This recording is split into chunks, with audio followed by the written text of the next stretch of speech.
Hello నమస్తే. నేను journalist Srinivas.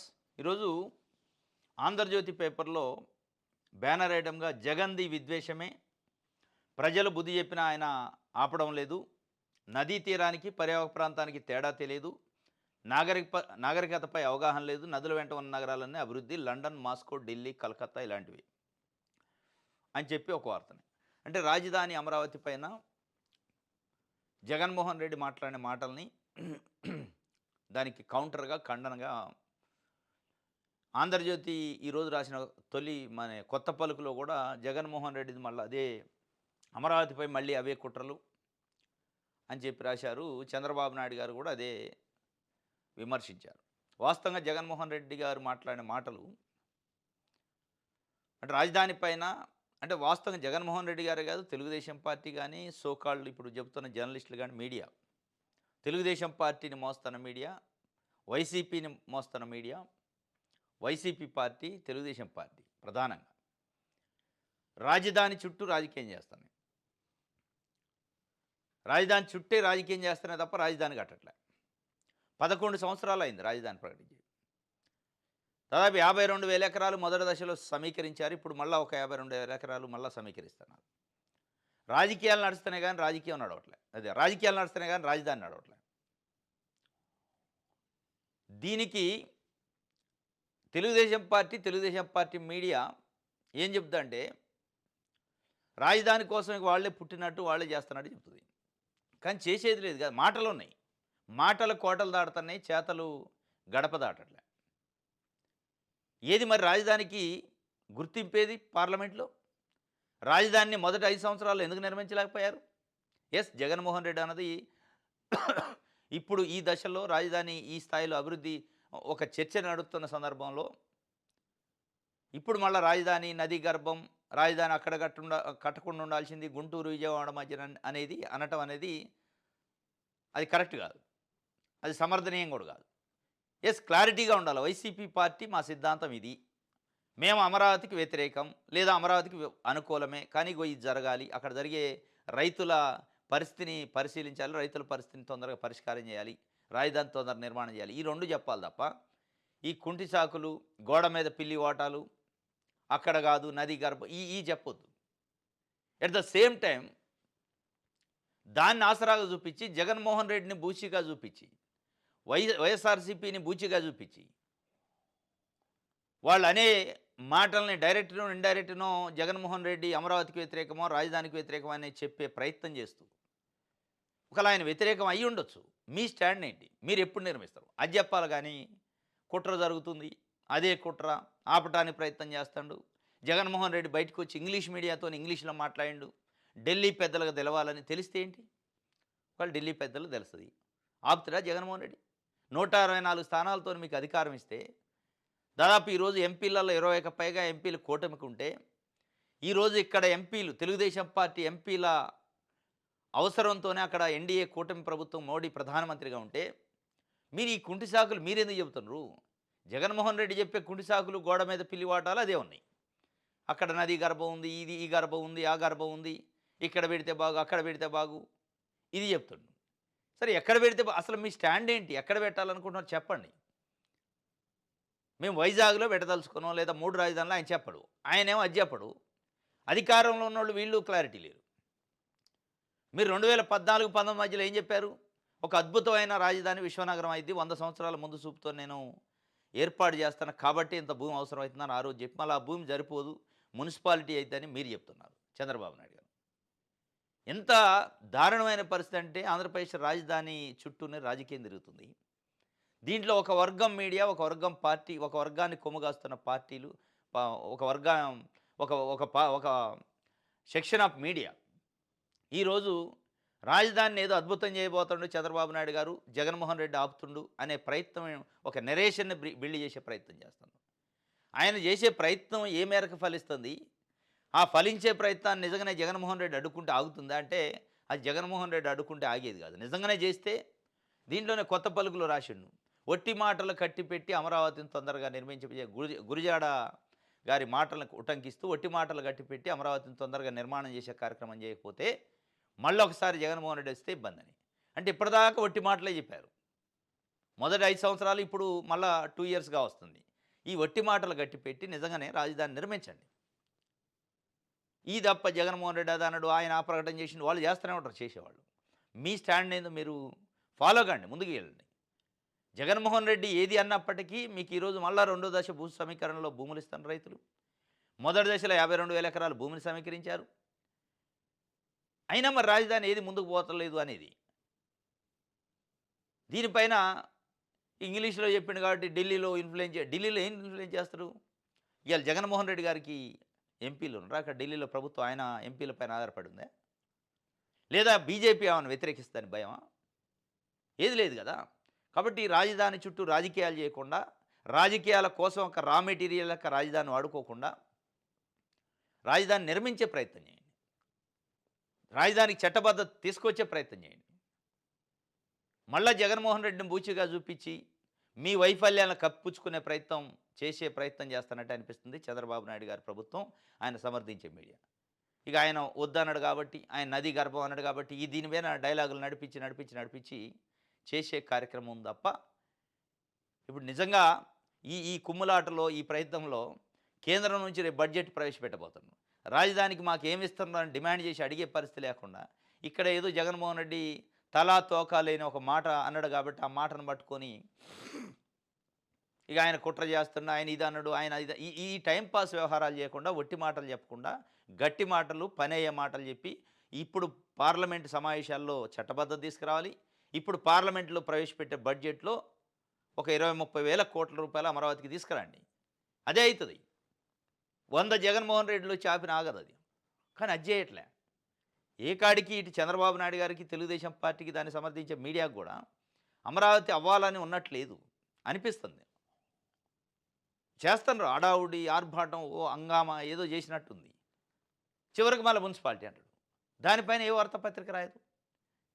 ఇదేంది చంద్రబాబు నాయుడు గారు, మీరు ఏం చెప్పారు 2014-19లో 52,000 ఎకరాల భూమి ఎందుకు, ఇంత భూమి ఎందుకు రాజధానికి అంటే, చాలా అద్భుతమైన రాజధాని కట్టబోతానంటే, మళ్ళీ ఇప్పుడు ఆ భూమితో అయ్యేది లేదు, పోయేది లేదు, మున్సిపాలిటీ అయిద్దంటే, మళ్ళా భూములు సమీకరిస్తుంటే, అసలు నువ్వు కట్టేది ఎప్పుడు, పెట్టేది ఎప్పుడు అని అడగట్లే. కానీ ఒక్క మాట జగన్మోహన్ రెడ్డి అన్నదానికి డైరెక్టో ఇండైరెక్టో దాన్ని తీసుకొచ్చి రాజధాని రైతులకు అన్యాయం చేసే ప్రయత్నం చేయమాకండి. రాజధాని రైతులు అదే మొత్తుకునేది పాపం. మాకు చట్టబద్ధమైన అవకాశాలు కల్పించండి. మేము రెండో దశ భూ సమీకరణకు వచ్చారు, మొదటి దశ భూ సమీకరణలో భూములు ఇచ్చిన వాళ్ళ గుండెలు బయలు చనిపోతున్నాం. మేము కోర్టులకు పోతే చెల్లుబాటు కావట్లేదు ఆ రాజధాని కానీ, ఆ రాజధానికి ఇచ్చిన భూముల విషయం కానీ. దానికి మీ అసమర్థతతోని దానికి మొదటి విడతలో మొదటి దఫా మీరు ముఖ్యమంత్రిగా ఉన్నప్పుడు దానికి పార్లమెంట్లో చట్టబద్ధత కల్పించడం మేము సుప్రీంకోర్టు, హైకోర్టు పోయినప్పుడు విలువ ఉండేది. సుప్రీంకోర్టులో, హైకోర్టులో వేస్తే అసలు అమరావతి రాజధాని అన్నట్టు ఎక్కడుంది చట్టంలో, ఏ చట్టం చేశారని వాళ్ళు అడుగుతున్నారు. నువ్వేదో సిఆర్డిఏ చట్టం అని ఒకటి చేసి దానికి తలా తోకలేదు. ఇవన్నీ కాకుండా ఇప్పటికైనా ఒట్టి మాటలు గట్టిపెట్టి నిజమైన గట్టి పనులు చేయండి. మళ్ళా టైం పాస్ చేసి కేంద్రం దగ్గర డబ్బులు లేకుండా ఇక్కడ ఏదో జగన్మోహన్ రెడ్డి బూచికి చూపించి రాజధాని ఆగిపోతుంది అని చెప్పే ప్రయత్నం చేయొద్దు. నిన్న సజ్జల రామకృష్ణారెడ్డి దానిపైన వివరణించే ప్రయత్నం చేసిండు. వైఎస్ఆర్సీపీ రాజధానికి వ్యతిరేకం కాదు, అమరావతికి వ్యతిరేకం కాదు, జగన్మోహన్ రెడ్డి అమరావతికి వ్యతిరేకం కాదు. మరి కానప్పుడు ఆ మాటలు ఎందుకు అనడం అంటే తికమక ఉల్టా పల్టా ఇవన్నీ దాదాపు అన్ని పేపర్లు అయ్యే రాశారు. ఏది ఏమైనప్పటికీ ఈరోజు జగన్మోహన్ రెడ్డి మాట్లాడే మాటలతో రాజధాని ఆగిద్దని ఒక బూచిని చూపించొద్దు అనేది ప్రభుత్వాన్ని ప్రజలు కోరుకుంటున్నారు. జగన్మోహన్ రెడ్డి ఆపితే ఆగేదైతే ఏ స్కీము నడవదు. మరి ప్రతి స్కీముని, ప్రభుత్వం పెట్టే స్కీముని వ్యతిరేకిస్తూనే ఉంటారు ప్రతిపక్షాలు. ఆగిద్దా? జగన్మోహన్ రెడ్డి చాలా చెప్తుండు, మరి ఆగుతుందా? 17 ప్రభుత్వ మెడికల్ కాలేజీలను ప్రైవేటు పరం చేయొద్దు అని చెప్తుండు. ఆపారా? భూములు ఉత్తొత్త కంపెనీలకి, ఊర్సా కంపెనీలకి 99 పైసలకి ఉత్తొత్తగా దానం చేయొద్దు అంటుండు. ఆపారా? రైతు భరోసా విషయంలో, తల్లికి వందనం విషయంలో, మహిళలకు 1500 ఇచ్చే విషయంలో ఇవ్వండి అంటండి. ఇస్తున్నారా? చాలా విషయాల్లో జగన్మోహన్ రెడ్డి గారు అభ్యంతరం చెప్తున్న చాలా స్కీములలో ప్రజలకు మేలు చేసే విషయంలో చేయండి అంటండి. చేస్తున్నారా? భూములు ఇచ్చే దాంట్లో వద్దంటే ఆగట్లేదు, మెడికల్ కాలేజీలు ప్రైవేటీకరణ ఆగట్లేదు, ఇంకా చాలా విషయాల్లో ఆగట్లే. మరి దీనికాడ ఎందుకు ఆగిద్ది అంటే? ఇది కాదు ఆయన బూచిగా చూపించి ఆయన కుట్ర చేస్తుండు, ఆపుతుండు. ఇది కాదు. మీ అసమర్థతని, మీ పని చేయలేనితనాన్ని, ఒట్టి మాటలని కప్పిపుచ్చుకునేదానికి ఆయన చూపించి ప్రయత్నం చేస్తే ప్రజలకు ఏం అరగదు పాపం. ప్రజల కడుపు నిండదు. మీరు 10 మాటలు జగన్మోహన్ రెడ్డి కాబట్టి ఆగిందంటే ఏమొస్తుంది జగన్మోహన్ రెడ్డికి? లేదా ప్రజలకేమొస్తుంది? అల్టిమేట్‌గా మీకు పొలిటికల్ బెనిఫిట్ కోసం చూస్తున్నారు తప్ప, ఇది ఒక వార్త అయితే 'ఆంధ్రజ్యోతి'కి సంబంధించి రైట్. 'సాక్షి' పేపర్ చూద్దాం.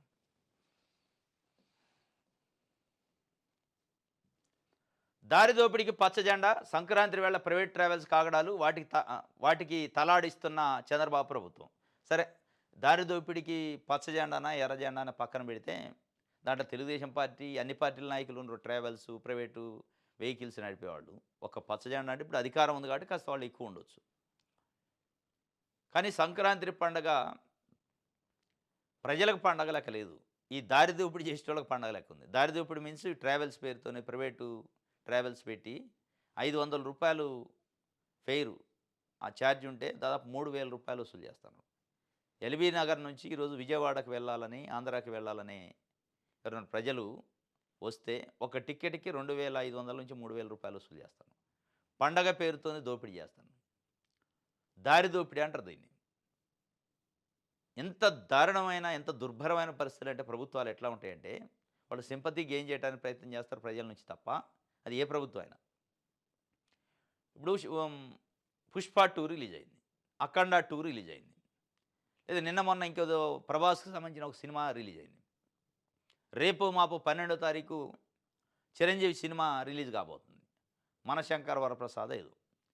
వీటికి టికెట్ల ధర పెంచుకోవడానికి అసలు అది ఎవరు అప్లై చేస్తున్నారు తెలవదు. టికెట్ ధర పెంచుకోవడానికి. ఎవరో పోతారు, గుడి చప్పుడు కాకుండా అప్లై చేస్తారు, జీవో బయటకు వస్తుంది. టికెట్ ధర పెంచుకోవచ్చు వారం పాటు అని చెప్పి. కానీ ఇది కొన్ని లక్షల మంది ప్రజలు పండగలకి సంతోషంగా వెళ్ళే పని కోసం వెళ్తుంటే, దానికి ఏం టికెట్ ధర తగ్గించరా? అక్కడ పెంచడానికి అయితే జీవోలు వస్తాయి. సినిమా వాళ్ళ కోసం టికెట్ ధర పెంచడానికి జీవోలు వస్తాయి. ప్రజల కోసం ఒక రూ. 10 టికెట్ ధర పెంచి తగ్గిస్తే తప్పేంటి? ఇవ్వరు. వాస్తవంగా ఎట్లా ఉండాలి? ప్రజలు ఎక్కువగా మూకుమ్మడిగా ప్రయాణం చేసేటప్పుడు టికెట్ ధర తగ్గాల. ఇక్కడ గమ్మత్తుకు పెరిగింది. ప్రజలు పలసగా ఉండి బస్సు సీట్లు నిండలేదంటే టికెట్ ధర పెరిగింది, డీజిల్ మాకు ఖర్చులు పోవడాలి కాబట్టి పెంచడం అంటే అర్థం ఉంది. ఎక్కాల్సిన దానికంటే ఎక్కువ ఎక్కుతుంటే, సీట్ల కంటే మించి ఎక్కుతుంటే, ఆక్యుపెన్సీ కంటే ఎక్కువ ఎక్కుతున్నప్పుడు అదే డీజిల్ కన్జంప్షన్ అయ్యేది. కానీ ప్రజలు ఎక్కువ ఎక్కుతున్నారు, బస్సులో ప్రయాణం చేస్తున్నారు. అప్పుడు ఏంటి, దానికి తగ్గాలి కదా టికెట్? తగ్గదు. దీనికి ఏ పార్టీ చెప్పదు, ఏ ప్రభుత్వం చెప్పదు. ఈ లాజిక్ ఏంటో. కానీ సినిమాలు రిలీజ్ అయితే సినిమా వాళ్ళ కోసం ఓవర్ నైట్‌లో జీవోలు వస్తాయి. మీకు కావాలన్నా టికెట్ ధర 600 పెంచుకోండి, 800 పెంచుకోండి. 'అఖండ 2' మూవీలో ఇటు తెలంగాణ, ఏపీ 2 ప్రభుత్వాలు అప్లై చేసిన గంటలనే మెమోస్ ఇచ్చారు. పెంచుకోవచ్చు, మీరు పెంచుకోండి వారం 10 రోజులు. ఇది ప్రతి సంక్రాంతికి ఇదే. 25 లక్షల మంది హైదరాబాద్ నుంచి వెళ్తూ ఉంటారు పబ్లిక్. వాళ్ళ జేబులకి చిల్లులు పెట్టి ఖాళీ చేస్తున్నారు ఈ ప్రైవేట్ ట్రావెల్స్. ప్రభుత్వం కళ్ళు లేని కబోదు లెక్క చూస్తుంది. వాళ్ళ కోసం ఒక క్లియర్గా ఒక జీవో ఇవ్వండి. సంక్రాంతి వరకు జనవరి 7, 8వ తారీఖు నుంచో జనవరి 20వ తారీఖు వరకు టికెట్ల ధరలు తగ్గిస్తున్నాం అని చెప్పండి. ఎంత సంతోషం ఉంటుంది. ఎందుకంటే ఓవర్ ఫ్లోటింగ్ ఉంది కాబట్టి మీకు ఎక్స్పెన్సెస్ పూడిపోతాయి కాబట్టి డీజిల్, పెట్రోలు ఎక్స్పెన్సెస్ చాలా తక్కువే పడింది కాబట్టి తక్కువ టికెటే తీసుకోవాలి. ఎవరైనా ఎక్కువ తీసుకుంటే కఠినమైన చర్యలు ఉంటాయి అని చెప్పి ప్రయాణికులకు భరోసా ఇస్తారంటే ఇవ్వరు. మీకు కావాల్సింది పారిశ్రామికవేత్తలు, మీకు కావాల్సింది సినిమా ప్రొడ్యూసర్లు, మీకు కావాల్సింది పెట్టుబడిదారులు, మీకు కావాల్సింది ఊర్సా, లూలు కంపెనీలు. వాళ్ళ కోసం జీవోలు వస్తాయి.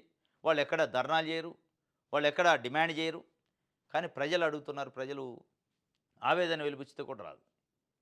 ఏ ప్రభుత్వం ఉన్నా, ఏ పార్టీ ఉన్నా దారి దోపిడీదారులకి పండగ చేసుకునే అవకాశాన్ని ఇస్తుంది. అసలు పండక్కపోయే ప్రజలకి బండ నెత్తినేస్తాడు. ఇది ఈ దారి దోపిడీకి సంబంధించి తొలి దశ భూములు ఇచ్చిన రైతులకే ఏమీ చేయలేదు. ఇది అందరూ మాట్లాడేది. జగన్మోహన్ రెడ్డి అది ఉంటే బాగుండేది. అంతవరకు మాట్లాడి అయితే చాలా అద్భుతంగా ఉండేది. రాజధాని రైతులకు మేలయ్యేది, రాష్ట్రానికి మేలయ్యేది. నదీ గర్భము విజయవాడ, గుంటూరు మధ్యలో రాజధాని అనే మాట, దాన్ని పట్టుకొని ఈరోజు ప్రభుత్వము, తెలుగుదేశం పార్టీ, దాన్ని మోస్తున్న మీడియా అమరావతి పైన విషం చిమ్మే ప్రయత్నం చేస్తున్నారు. జగన్మోహన్ రెడ్డి అన్నది ఒక్కసారి కానీ, మరి ఆయన ఏం కుట్ర చేస్తారో ఏం ఆపుతారో కానీ వీళ్ళు ఆపటానికి ప్రయత్నం చేస్తున్నారు. దాన్ని చూపించి వాస్తవంగా తొలి దశలో భూములు ఇచ్చిన రైతులకి ఇంతవరకు ఏమి న్యాయం చేయలే. మళ్ళా రెండో దశ అంటున్నారు.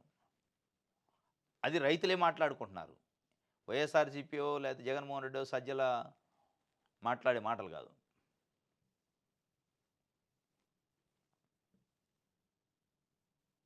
రైట్. ఆంధ్రప్రభ.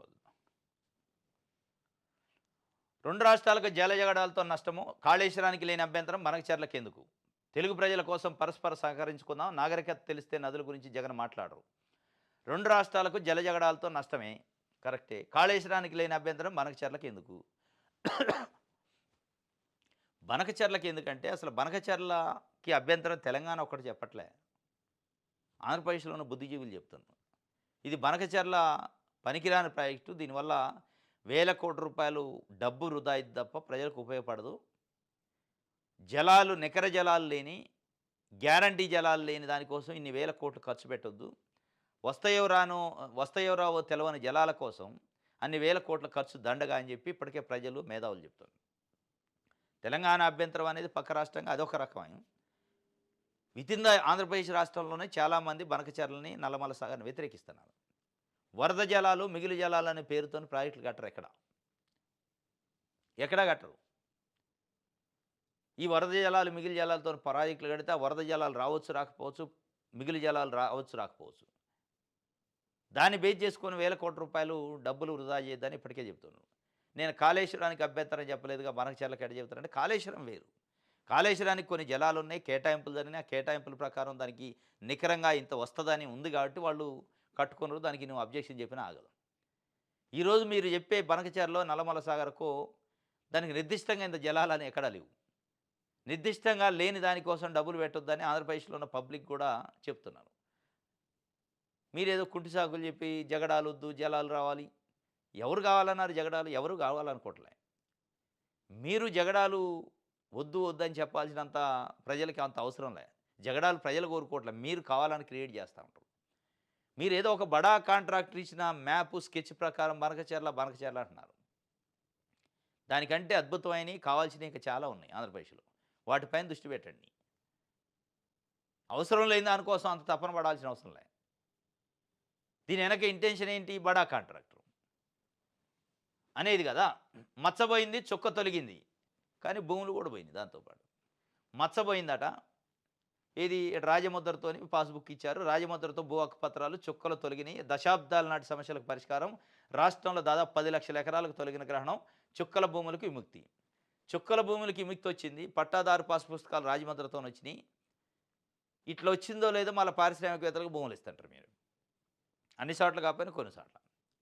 ఇట్లా వచ్చింది, బుక్ వచ్చింది, చుక్కలు పోయినాయి అనుకుంటుంటేనే మీరు లూలు కంపెనీలని, ఊర్సా కంపెనీలని తీసుకొచ్చి 99 పైసలకు మేము భూములు ఇస్తాం, మీరు ఇవ్వాల్సిందే అని ప్రభుత్వ భూముల్ని, లేదంటే ప్రజలైతే భూమిని సేకరిస్తాం, సమీకరిస్తాం అని చెప్పి పేరులతోని చుక్కల భూములు పోయినాయి. కానీ చుక్కలు తొలగినాయి, మచ్చలు తొలగినాయి, భూమి కూడా పోతుంది. మళ్ళీ అమరావతిలో మొదలు పెడతారు 16,666 ఎకరాలు. అక్కడ కూడా మచ్చలు పోయినాయి, చుక్కలు పోయినాయి. కానీ భూమే పోతుంది మొత్తానికి. అది పోకుండా చూడండి. ప్రజల భూమిని కాపాడండి. ఏదైనా ప్రభుత్వ భూమి పనికిరాంది ఉంటే పారిశ్రామికవేత్తలకు ఇవ్వండి.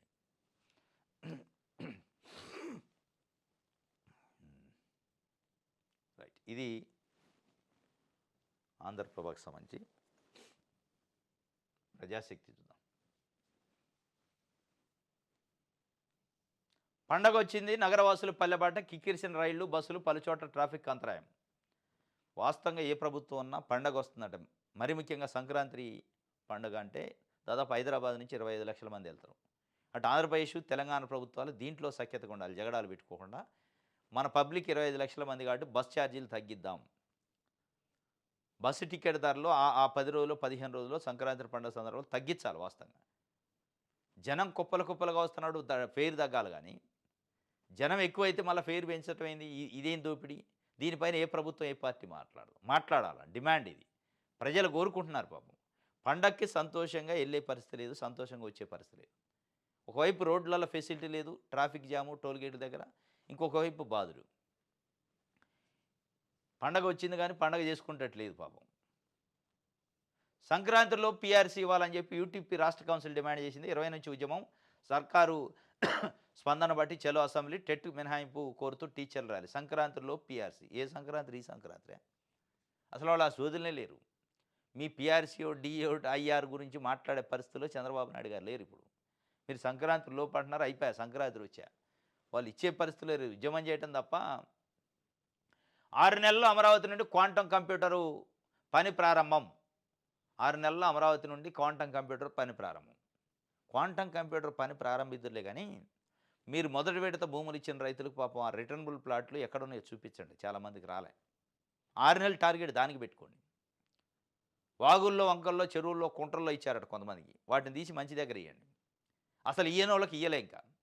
కొంతమందికి అసైన్‌మెంట్ ల్యాండ్‌లు, వక్ఫ్ బోర్డులు భూములు, దేవాదాయ భూములు ల్యాండ్‌లకి సంబంధించిన పట్టాలు ఇచ్చారు రిటర్నబుల్ ప్లాట్లు. అయి ఎక్కడున్నాయో తెలవక సీఆర్‌డీ ఆఫీస్ చుట్టూ తిరుగుతున్నారు. వాళ్ళు లంచాలు ఇవ్వందే ఫైల్ కదిలే పరిస్థితి లేదు. అంటే దాన్ని చూడండి. ఆ క్వాంటం తర్వాత క్వాంటం ఎట్లాగొస్తది? 6 నెలల్లో క్వాంటం కాదు, 6 నెలల్లో రిటర్నబుల్ ప్లాట్ల రైతులకు మేలు చేస్తాం అని చెప్పండి. ఒక టార్గెట్ అది పెట్టుకోండి. గూగుల్ పనుల అడ్డగింత పరిహారం చెల్లించకుండా ప్రభుత్వం ముందుకు ఏళ్ల కాలం నుంచి సాగులో ఉన్న అన్యాయం చేస్తారని సాగుదారుల ఆవేదన. విశాఖపట్నం జిల్లా ఆనందపురం మండలం తరులువాడ గ్రామంలో ఏర్పాటు కన్న గూగుల్ డేటా సెంటర్ కోసం శనివారం నిర్వహిస్తున్న చదును చేస్తున్న భూముల్ని ఆ భూములు చదును చేయడానికి, భూములు సేకరించడానికి సంబంధించి రైతులు అభ్యంతరం తెలిపారు.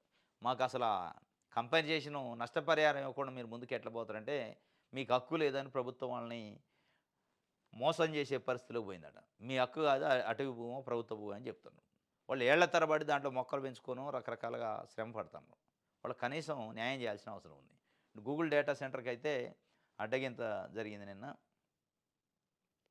రైట్, ఇది ప్రజాశక్తికి సంబంధించి.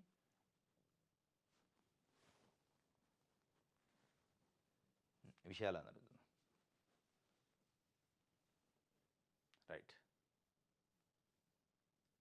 ప్రైవేటు దోపిడీ, సంక్రాంతి రద్దీతో బస్సు టికెట్ ధర పెంపు, 4-5 రెట్లు అధిక వసూళ్లు, మితిమీరితే చర్యలు తప్పవన్న సర్కారు. ఆ ప్రకటన ఇట్లా ఉంటుంది. మితిమీరితే చర్యలు తప్పు అంటారు. మరి 4-5 రెట్లు టికెట్ ధర పెంచితే మితిమీరినట్టు కాబట్టి ఏంది? ఏ చర్యలయ్యి అట్లా చెప్తుంటారు అన్నట్టు. ఇప్పుడు గమ్మత్తు ఉంటుంది 2 తెలుగు రాష్ట్రాల్లో. స్కూల్స్ ఓపెన్ అవుతాయి కదా జూన్లో. ఎవరైనా అక్రమాలు చేస్తే, అధిక ఫీజులు వసూలు చేస్తే కఠినమైన చర్యలు అంటారు. ఆ జూన్లో వరకు ఒక ప్రకటన ఉంటుంది. సంక్రాంతి రాగానే మితిమీరి టికెట్లు వసూలు చేస్తే, టికెట్ ధర పెంచితే కఠినమైన చర్యలు. ఆ చర్యలు ఉండవు, మామూలు ప్రకటనలు కాగితాల మీద ఉంటాయి. ప్రైవేట్ దోపిడీ ఫుల్గా అయిందట. రైట్, ఇది ఒక వార్త. సూర్య పేపర్. స్వర్ణాంధ్ర సాధనకు జీరామ్జీ పథకాన్ని వేదికగా చేసుకోవాలి. స్వర్ణాంధ్రకి జీరామ్జీకే సంబంధం ఏంది అసలు? జీరామ్జీ అనేది నరేగా యాక్ట్ గొంతు నిలిమి చంపేశారు. ఆ చంపి తీసుకొచ్చారు. దాన్ని ఊపిరి తీసి, అంటే మనిషి ప్రాణము లేని డెడ్ బాడీ లెక్క అయిపోయింది ఈరోజు. ప్రాణంతో బతికే నరేగాని ప్రాణం తీసేసి ఒక డెడ్ బాడీని ఆడేసితే దాన్ని పట్టుకొని స్వర్ణాంధ్రకి వేదిక చేసుకోవాలంటే చంద్రబాబు నాయుడు గారు. అది ఎట్లయింది? నరేగా అనేది 90% నిధులు కేంద్రం ఇచ్చేది, 10% రాష్ట్ర ప్రభుత్వం పెట్టుకునేది. ఆ సామాన్లకు వాటికో ఆడ పనిని బట్టి పని డిమాండ్ బట్టి బడ్జెట్ కేటాయించాలని ఉండేది. ఇప్పుడు బడ్జెట్ని బట్టి పని ఇవ్వాలని చెప్పారు. దాంట్లో ఊపిరి తీసేశారు, దాన్ని ఉసురు తీసేశారు. 40% నిధులు రాష్ట్ర ప్రభుత్వం పెట్టుకోవాలి, 60% కేంద్రం పెట్టుకోవాలి. ఇప్పుడు ఈ రాష్ట్రం పెట్టేది లేదు, ఆ నిధులు వచ్చేది లేదు. 40% వీళ్ళు ఖర్చు పెట్టరు, వాళ్ళు 60% ఇవ్వరు. ఇది మొత్తాన్ని చంపేసి కుట్ర జరుగుతుంది ఉపాధి హామీ పథకాన్ని. దాన్ని పెట్టుకొని స్వర్ణాంధ్ర సాధిస్తా అంటే ఎక్కడి నుంచి సాధిస్తారు? అసలు మీకు రోజువారీ వ్యవహారాలు అనడానికి ఆంధ్రప్రదేశ్కి డబ్బులు లేని పరిస్థితి, తెలంగాణకి ఆంధ్రప్రదేశ్కి అప్పులతోని. మీరు 40% నరేగా ఖర్చు పెడతారా రేపు ఈ రామ్జీకి? మీరు 40% ఖర్చు పెడితే కేంద్రం 60% వేస్తుంది. అయ్యేదేనా? ఉపాధి హామీలో హామీ లేని ఉపాధి ఇది, అడుక్కునే ఉపాధి ఇది, హామీ కాదు. ఉపాధి ఇవ్వండి అని అడుక్కునేటట్టు చేశారు మీరు ఈ రామ్జీతోని. గత 20 సంవత్సరాల నుంచి యూపీఏ ప్రభుత్వం ప్రవేశపెట్టిన నరేగా వల్ల ఉపాధిని హామీ పేరుతో డిమాండ్ చేసి మరి హక్కుగా సాధించుకునే అవకాశం ఉండేది. ఆ హక్కుని ఊపిరి తీశారు, హామీని ఊపిరి తీసి అడుక్కునేటట్టు చేశారు. అడిగితే వేసే భిక్షం లెక్క చేశారు దాన్ని. ఇక దాన్ని పెట్టుకొని నేను స్వర్ణాంధ్రకి సాధనకి రామ్జీ పథకాన్ని వేదిక చేసుకోవాలంటుండు చంద్రబాబు నాయుడు. మరి ఆ వేదిక ఎట్లయితే చూడాలి. మరోసారి అమరావతి చుట్టూ రాజకీయం, ప్రకంపనలు సృష్టిస్తున్న మాజీ ముఖ్యమంత్రి జగన్ ప్రకటన ధీటుగా సమాధానం ఇస్తున్న కూటమి నేతలు. పారిశ్రామికవేత్తలు, వ్యాపారుల ఆందోళన, వేచి చూసే ధోరణిలో రావాలనుకున్న వ్యాపార సంస్థలు. మొత్తానికి మరోసారి అమరావతి చుట్టూ రాజకీయం తిరుగుతుంది, వాస్తవం ఇది. చంద్రబాబు నాయుడు గారు కూడా గట్టి కౌంటర్ ఇచ్చాడు.